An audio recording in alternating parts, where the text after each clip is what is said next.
Hello, class, Professor Barkle. This is Caitlin Hubert. Here's my audience.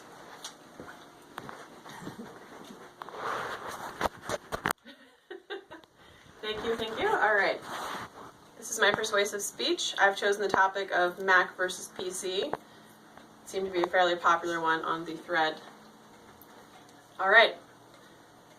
We live in a technology-driven society. At the center of this world are our personal computers, and they are run by operating systems.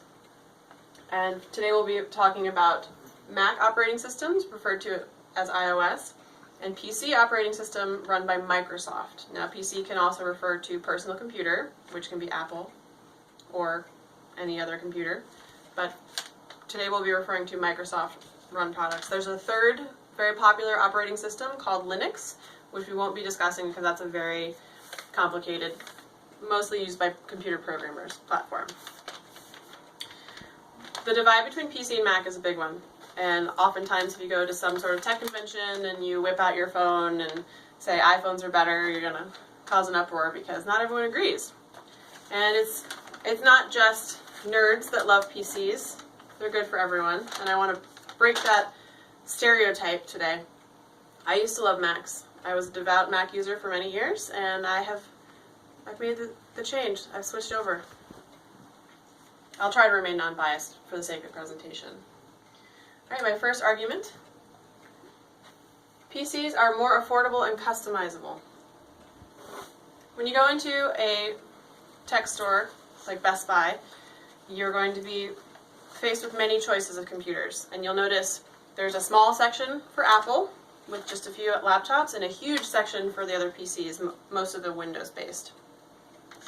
And now the reason for that is Apple purposely streamlined their products and to make it easier for the consumer to just go, oh, I like that one, has what I need, cool, take it out of the box, it's ready to go. Great.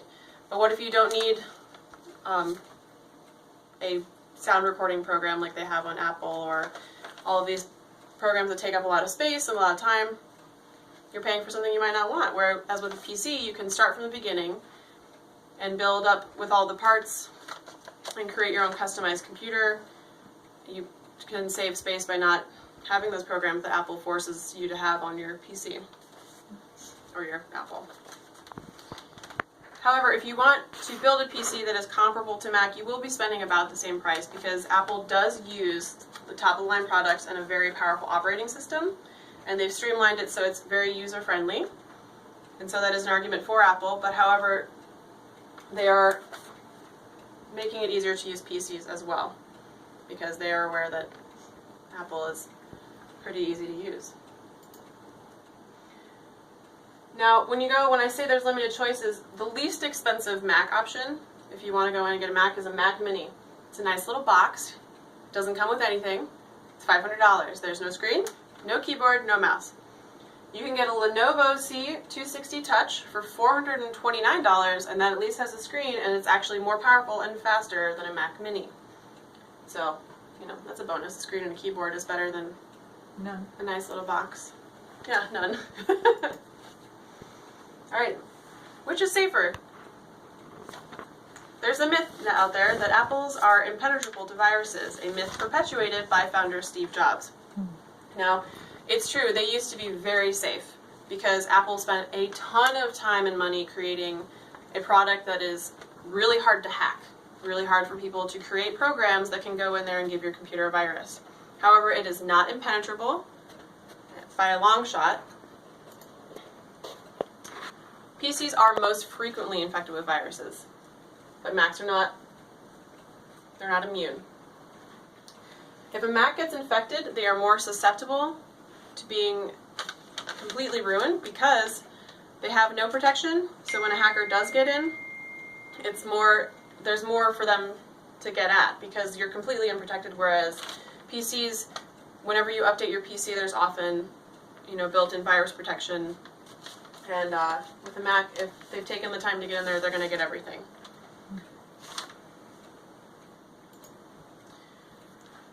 Bogdan Bodetszatu, is Bitdefender's senior e-threat analyst, so he knows what he's talking about. He was quoted saying, "There have been incidents, and there will be more." Just in August, there were 3 huge holes found in the iOS software that were accessed by hackers, and these hackers were actually terrorists. And it was a very complex virus attached to an image. So when you opened the image on your iOS phone or computer, it leached into your whole system and stole all of your information. Over 60,000 people were affected. Apple did fix the problem, but that's just to show you that they are not immune, and you should have an antivirus software on any piece of technology you own. But Apple is so simple and pretty. Look at that. Look at that beautiful design. It's true, Apple was the first to create a display that actually uses more pixels than the human eye can process. So it's really pretty to look at, and their design has been streamlined. But it's kind of outdated. They haven't changed it since Steve Jobs died. And PCs are pretty too. This is the HP Spectre. It's the same size as a MacBook Pro, but it's more powerful, and you can do that crazy bendy thing. New designs of PCs are available all the time, and they are getting prettier and prettier.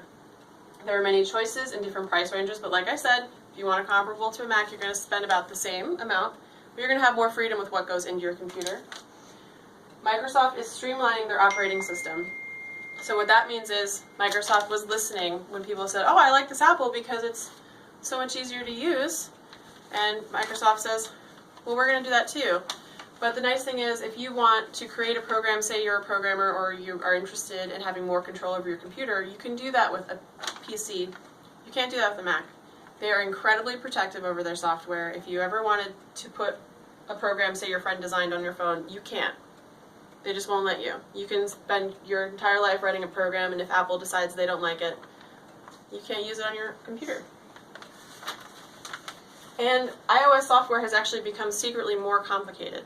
So Steve Jobs believed that everything should be simple, but because there are more demands on technology and the programs are becoming more complex, it's this strange process of everything still looks simple when you look at your phone, but there's more going on inside of it, which means it's going to use more processing power and slow your phone down. So you're seeing the same thing, but you're not getting the same product anymore. Oop. Sorry, guys. Hello. All right. Hi. So, You want to pause? yeah, can you pause it? No. Interrupted? Go. Sorry about that, guys. We're back to the speech, and I just wanted to wrap up. So, in conclusion, I hope I've shed some light on a few of the arguments for PC versus Mac. Ultimately, it isn't about which is better. It's about what you want as a consumer. It's about being educated and not paying more, researching your options, and taking time. If you just take a little more time to understand the technology you're using, you can save a lot of money and protect yourself. No matter what operating system you use, I hope that you have at least taken from this, put an antivirus software on there.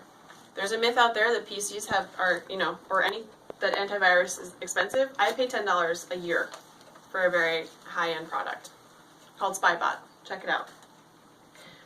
Windows may require a bit more knowledge about how your computer works, but it's worth it. I believe PC offers more freedom, and isn't freedom better for everyone? And just on that note, the top computer of the year is a PC. Dell XPS 13, #1 laptop of the year by TechRadar.com. Mac didn't even make it onto the list. Thank you very much. Thanks for listening. Here's my audience. That's a pretty one too. Oh, yeah, it's pretty, right? Thank you. Thanks, Anita. Thank you very much. Thank you. Thanks, Boz.